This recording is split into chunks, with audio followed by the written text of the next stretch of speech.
Hello, friends, and welcome to Sleep Tight Stories.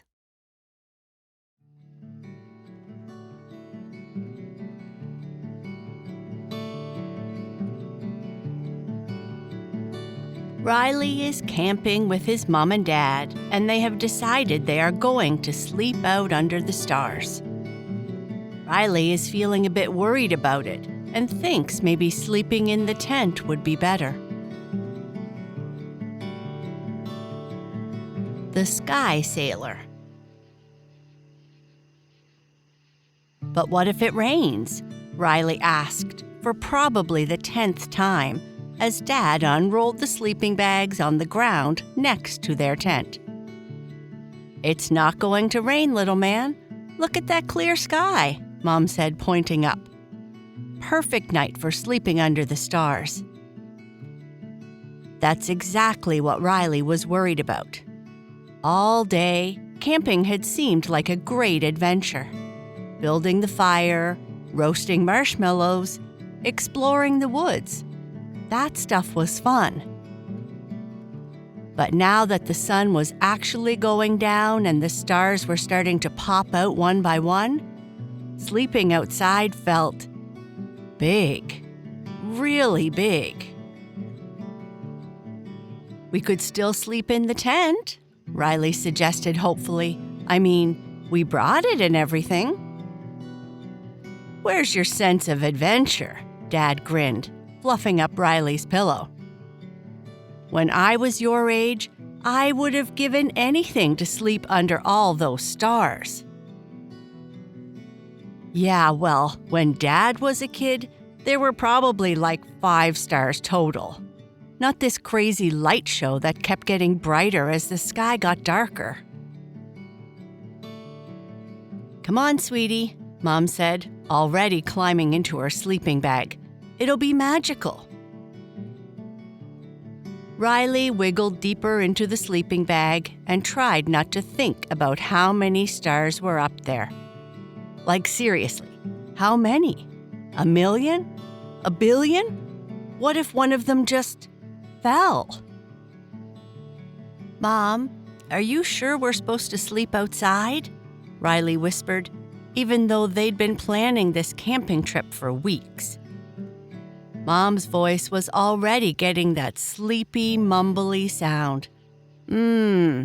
It's perfectly safe, honey.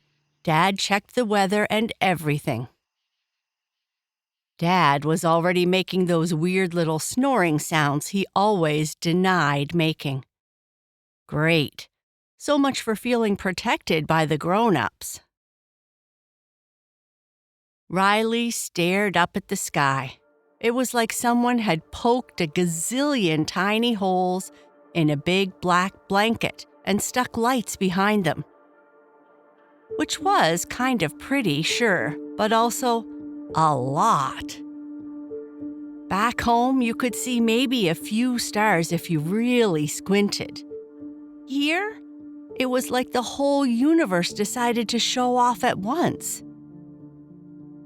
A particularly bright star seemed to be winking. Or maybe blinking? Riley blinked back just in case it was trying to be friendly. "Don't be weird," Riley muttered to himself. "Stars don't actually wink at people." But then, something zoomed across the sky so fast, it left a little streak of light behind it. A shooting star! Riley had seen them in movies, but never in real life. "Whoa," Riley breathed, sitting up a little in the sleeping bag. "Did you guys see?" More soft snoring from Dad, a gentle sigh from Mom. Of course. The shooting star was already gone, disappeared somewhere past the trees. Riley felt a little disappointed. Where do shooting stars even go when they're done shooting? Do they just burn out? That seemed kind of sad. Another one zipped by, going the opposite direction. Then another. "Okay, that's definitely not normal," Riley whispered. Shooting stars weren't supposed to be like busy highway traffic, were they? The third one seemed to slow down as it got closer to the trees, which was impossible. Everyone knew shooting stars just went in straight lines until they disappeared. But this one was definitely slowing down and turning around and coming back.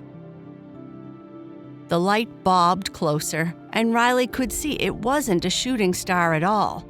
It was tiny, like really tiny, and sitting in what looked like a boat made out of moonlight? Starlight? Something silvery and glowing anyway. "Oh, hi there," squeaked the tiniest voice Riley had ever heard.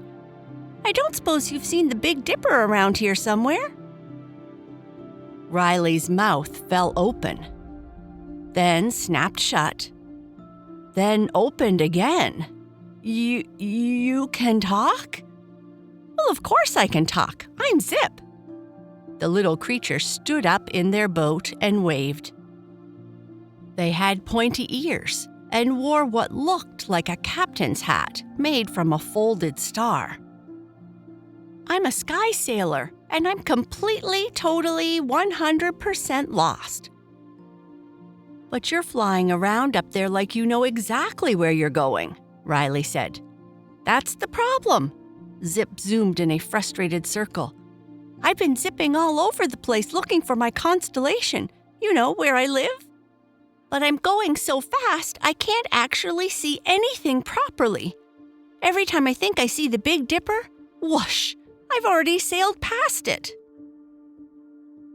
Zip's boat made a little putt-putt sound as it hovered near Riley's sleeping bag. "I keep thinking if I just go faster, I'll find it quicker. But now I'm more lost than when I started, and my boat's getting tired and—" Zip's voice got smaller. "I'm kind of scared I'll never find home." Riley sat up completely now, forgetting all about being nervous. "Wait, hold on. Sometimes when my dad loses his keys, he stops looking and they just appear. Like right where he left them." "Really? Maybe we should try looking together, but like slowly?" So they did. Riley pointed out different star patterns while Zip floated nearby, both of them taking their time to really look instead of rushing around. "There," Riley said after a few minutes, pointing to a cluster that looked like a big soup ladle. "Is that it?" Zip's whole face lit up. "That's it! That's home! It was right there the whole time!" The little sky sailor did a happy loop in their moonbeam boat. "I was so busy panicking and zooming around that I never actually stopped to see what was right in front of me." "Yeah, I do that sometimes," Riley admitted. "Like when I'm looking for my backpack and it's literally on my bed." Zip giggled, a sound like tiny wind chimes. "Thanks for helping me slow down. You know what? All us stars up here, we're kind of like neighbors. We look out for each other, and now we're looking out for you too." As Zip sailed toward the Big Dipper, Riley stopped feeling so nervous.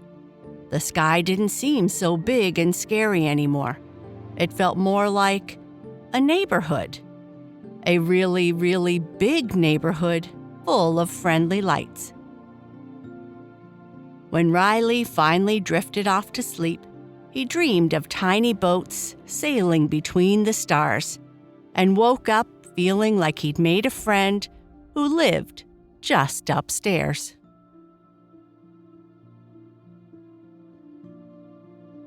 And that is the end of our story. Good night. Sleep tight.